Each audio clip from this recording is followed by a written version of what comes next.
Hello viewers, it's been a while. In this video, we want to treat the topic of factorization, binomial expressions that contains difference of two squares. In our normal factorization, you could go and watch my first video on factorization. If we have a normal factorization, our goal is to seek out what is common between the two or more expressions. For example, in these two expressions, if you are given this to factorize, we see that 2 and 2 are common to these two expressions. So we'll bring out 2 and then we'll now have x squared minus y squared. So we have factorized this expression. But can we factorize this expression further? That means this expression. Looking at this expression, you will discover that there is nothing common between x squared and the y squared. So where do we go from here? First, let's take a look at this expression, x plus y, then x minus y. If we are asked to expand this expression, we are going to multiply each of these terms with each of these terms like this. So x plus x, or rather x times x will give us x squared, and x times minus y will give us minus xy. Then y times x give us plus xy, and then y times minus y will give us minus y squared. We can simplify this because here we can see that this expression minus xy and plus xy can go.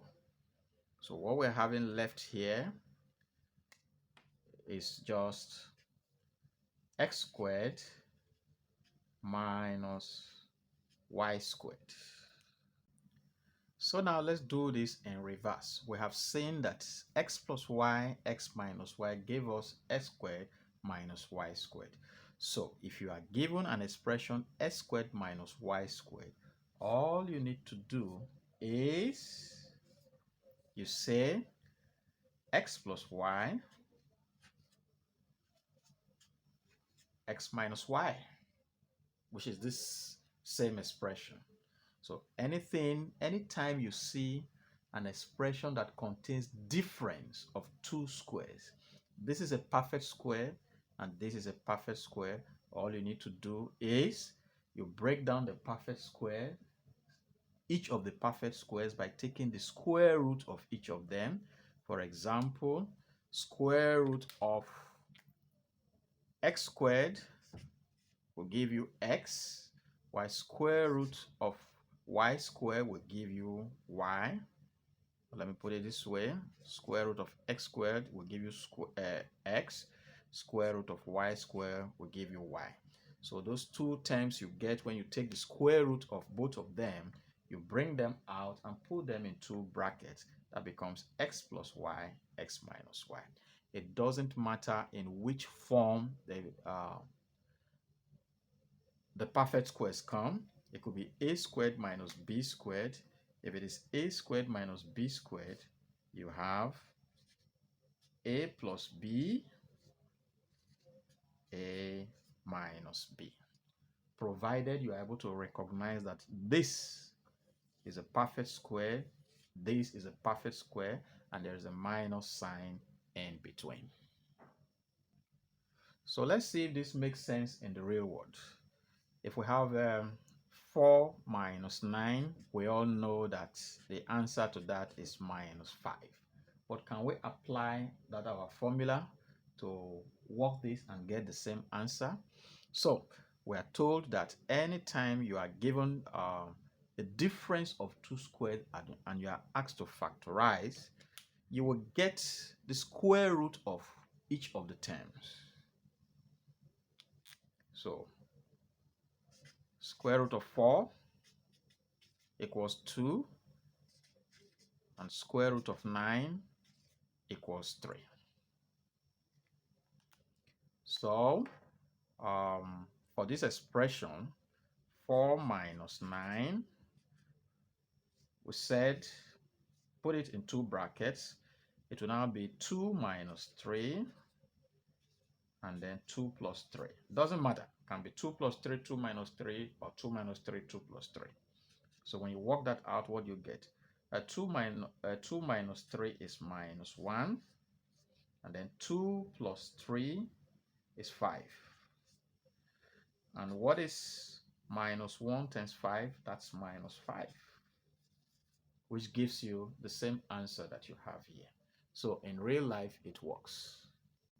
So let's now solve some practical examples. You are given x squared minus 9 and you are asked to factorize it. We're told that the first thing, you look for the square root of both of the terms. So square root of x squared is x, while square root of 9 is 3. Therefore, x squared minus 9 is simply x plus 3, x minus 3. And that's the answer. Let's come to the second one here. Square root of 9a squared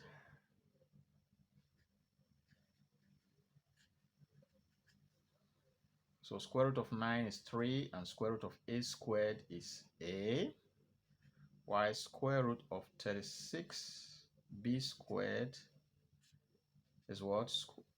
Square root of 36 is 6, while square root of b squared is b. So the factors you are getting there are 3a and b. So that means 9a squared minus 36b squared is simply what? 3a plus 6b and then 3a minus 6b. It is that simple. Let's do some more examples. 81a squared minus 121b raised to power 4. Of course, yes, square root of 81a squared is, square root of this is 9a,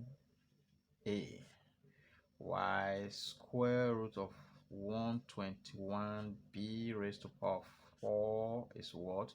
Square root of 121 is 11, while square root of b raised to power 4 is b squared. Therefore, to factorize 81a squared minus 121b raised to power 4 is simply, of course, following the same pattern, 9a plus 11b squared plus 11b squared, and then in the second bracket you have 9a minus 11b squared. And the last one, 4b squared minus 1. Of course, 1 is a perfect square because the square root of 1 is 1. So here, what is the square root of 4b squared? Square root of 4 is 2, and square root of b squared is b. Then the square root of 1, the same thing as 1. So therefore, 4b squared minus 1, to factorize it, we simply have, you open your two brackets, 2b plus 1, and then 2b minus 1. All very easy.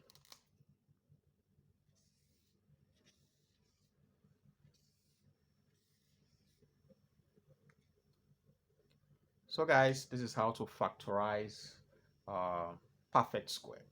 All you need to do is to recognize that in the binomial, A binomial is a polynomial that contains two expressions. So in the binomial, there is a perfect square here and there is a perfect square here, and there is a minus in between. Once you can recognize that, you can use this formula to simply factorize them. So the next thing that we're going to do in the next video, not this video. So in this video, this is difference of two squares that we just explained. But what is a minus b all squared, or a plus b all squared? That we will treat in the next video. Guys, please like, comment, and share. Follow my page for more. Thank you, and bye for now.